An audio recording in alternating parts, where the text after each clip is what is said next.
I spent an entire hour filming the talking head portion of this video only for the footage to go corrupt when I put it into Final Cut Pro.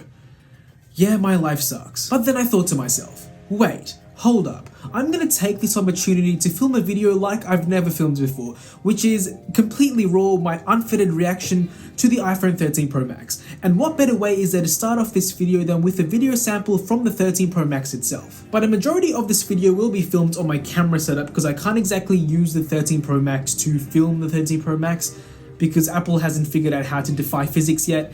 And before we get into the video, I'd love to give a massive shout out to Viixy for creating the channel artwork. I'll leave the socials in the description down below. But without any further ado, let's get right into it.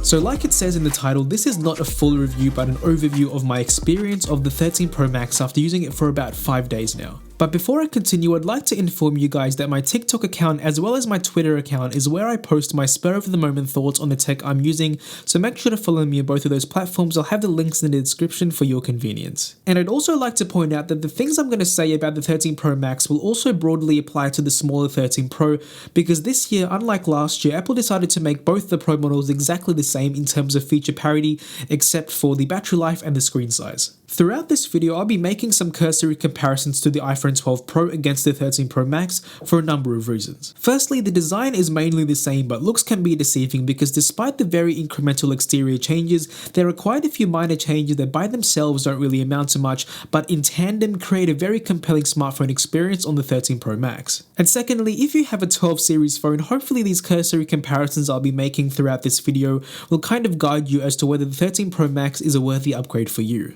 Okay, so regarding the design, the first thing I want to go over is this Sierra blue color, which has been quite polarizing because some people love it and some people hate it. Something to note is that the Sierra blue color depicted on product images both on the box and on Apple's website show the blue as being a lot more blue than it really is, because in real life Sierra blue kind of shifts between these grey, silver and blue shades, but personally I'm a massive fan of that because I really think that this color kind of encapsulates the playful yet classy nature that Apple might have been trying to go for with Sierra blue. Now, since I have the box in my hand, I'd just like to quickly show you guys that what you get is the lightning cable and the paperwork, and that's basically it. No charging brick, no headphones, which is basically the same story as what we got with the iPhone 12 series. Speaking of the iPhone 12 series, the 13 series is basically the exact same design. You've still got the really premium feeling frosted glass back on the Pro models, as well as the stainless steel rails which attract fingerprints like crazy, along with the iconic flat design that Apple reintroduced with the iPhone 12s.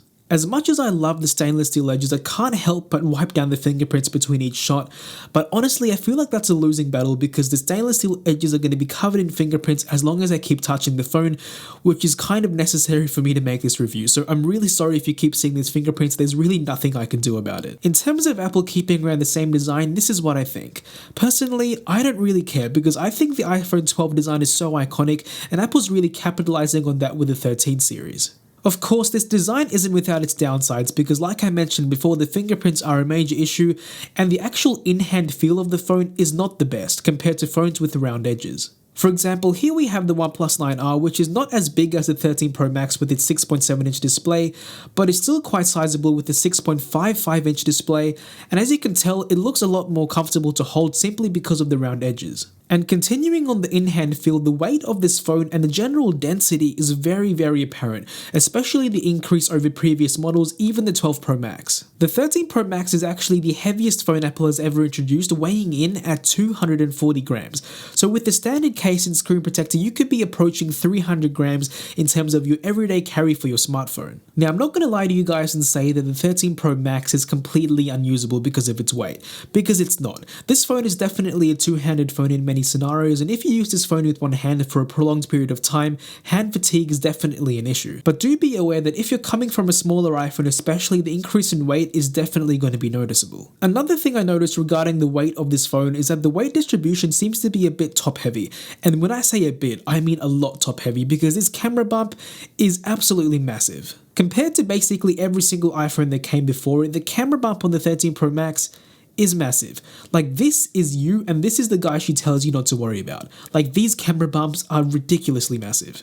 The increase in size isn't just in surface area either, because in terms of thickness as well, this is a serious protrusion. Now, of course, Apple didn't make the camera bump bigger just because they felt like it, because the cameras on the 13 Pro and Pro Max are seriously improved over previous generations. In terms of the wide-angle camera, there's an all-new sensor with sensor shift image stabilization, as well as a new lens with an f1.5 aperture, allowing for better low-light capabilities. However, the ultra-wide camera is probably the most improved because now it is far better in low light with an f1.8 aperture, and it also has autofocus, which means that there's a new macro mode that I'll be showing you guys a little bit later. And finally, we have the telephoto camera, which now has a 3x optical zoom range, up from 2x in the 12 Pro and 2.5x in the 12 Pro Max, and any improvement in this regard is great to see. Now, since this video is just an overview and not a full review, I'm not going to go into the cameras in too much detail because there is so much to unpack, and if you guys actually want to see a separate video on just the camera setup on the 13 Pro Max, feel free to let me know in the comments because I'd be more than happy to make that video.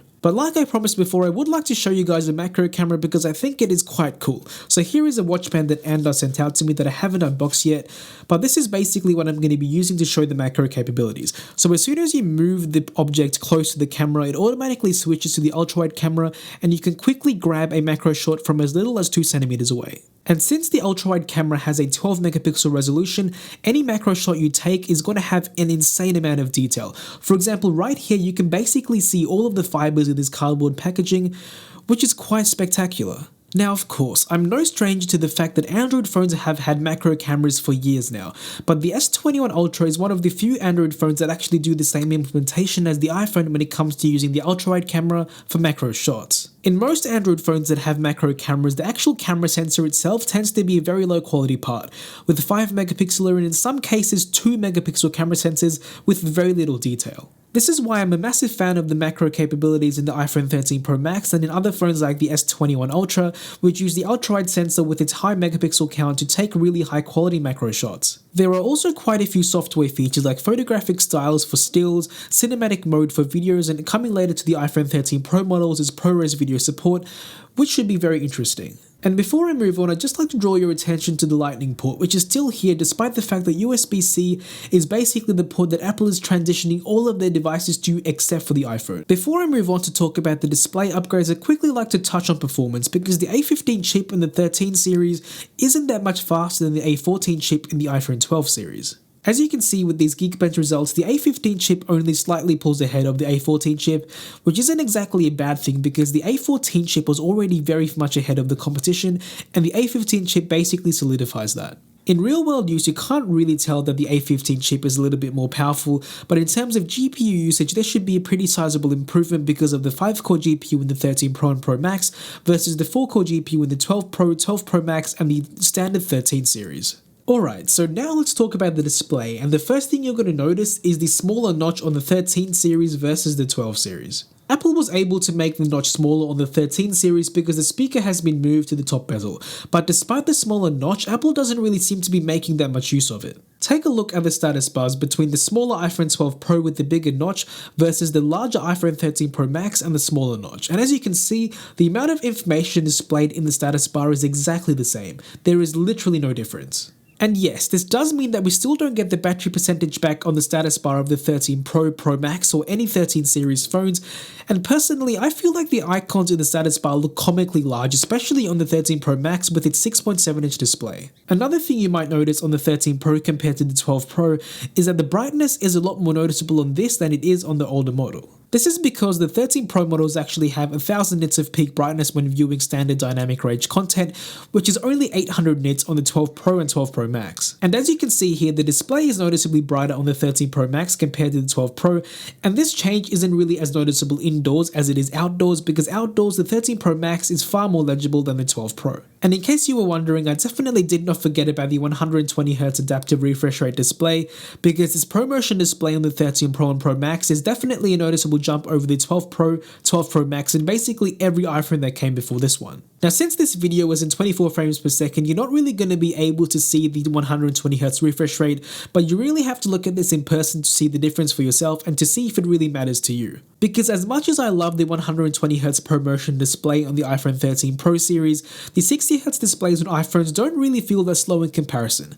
Let me explain. Now, this is the first year Apple's introducing ProMotion displays to the iPhone, and Apple deserves a lot of criticism for that because Android phone manufacturers have had them for years now. But that being said, 60Hz displays on iPhones have never really felt slow because Apple's optimization through iOS animations makes 60Hz displays feel a lot faster than 60Hz. But don't be mistaken because 120Hz on iOS is still incredibly noticeable. But what I'm trying to say is you really have to look at these two displays in person to see if the actual change to 120Hz is worth it for you.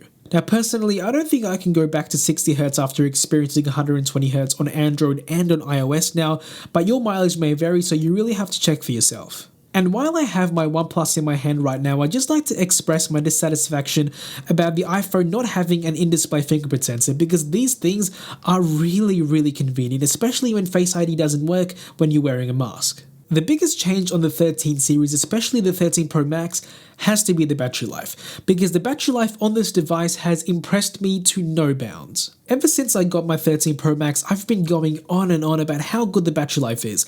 This is a screenshot of my battery usage from a couple of days ago, and as you can see, I'm getting around 10 hours of screen on time on a single charge.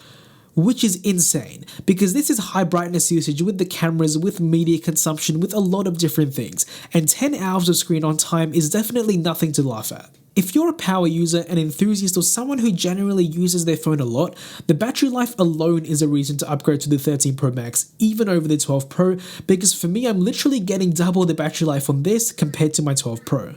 And of course, I'm no stranger to the fact that battery health will degrade over time because that is the case with lithium-ion batteries. But the fact of the matter is you have so much headroom, especially on the 13 Pro Max, that even if you manage to get your battery health down to 80%, you're still going to get around 7 or 8 hours of screen on time, which even then is excellent A+ level battery life. The improvements that Apple's made to the battery life on the 13 Pro Max and the 13 series in general isn't just a fluke, because there are 3 main reasons as to how Apple's done this. Firstly, there's the efficiency of the A15 chip, which is based on TSMC's 5nm architecture. Secondly, the 13 series iPhones have physically larger batteries compared to their previous generation counterparts, which also results in a slightly thicker phone, but personally I think this is completely worth it just for the battery life. And thirdly, there's the fact that even though Apple is using a 120Hz display from Samsung, this is an LTPO display, meaning that the refresh rate is adaptive, so the refresh rate can actually go down all the way to 10Hz, which is great when it comes to saving battery life. This isn't something you're going to be noticing in day-to-day use because when you're actually interacting with the phone, for example swiping and scrolling, the display is always going to be refreshing at 120Hz. But when I'm on a still image like I am here, the display is going to go all the way down to 10Hz and you're not going to notice because there is no motion actually happening on the display itself. A similar thing applies when you're watching videos as well, because right now this is a 24 frames per second video, which means that the display is refreshing at 24 frames per second. However, when I touch the display, it goes back to 120Hz because that is what the display does. It's adaptive. It adapts based on what's actually on the display. And because of that, Apple is able to give you a very fluid experience while at the same time drastically saving in battery life, which is a win-win situation. One last thing I'd like to touch on before I end the video is that the speakers on the 13 Pro Max especially sound really good, especially with the stereo separation. Now technically I could give you a very crude demonstration of what the speakers sound like through my microphone through to your speakers, but that's not going to be very representative of what the speakers actually sound like. So for now you're going to have to take my word on the fact that the speakers sound deeper, richer and louder and distort lesser louder volumes, which was a major issue I had with my iPhone 12 Pro speakers. And that brings an end to my iPhone 13 Pro Max overview. I hope you guys enjoyed this raw style of content because I've never really done this style of content before, and if you guys have any questions in terms of the iPhone 13 Pro Max for my upcoming review, make sure to leave them in the comments down below. If you enjoyed this video or found it helpful, make sure to give it a huge thumbs up and subscribe for more tech content. My name is Ramal and I'll catch you in the next one.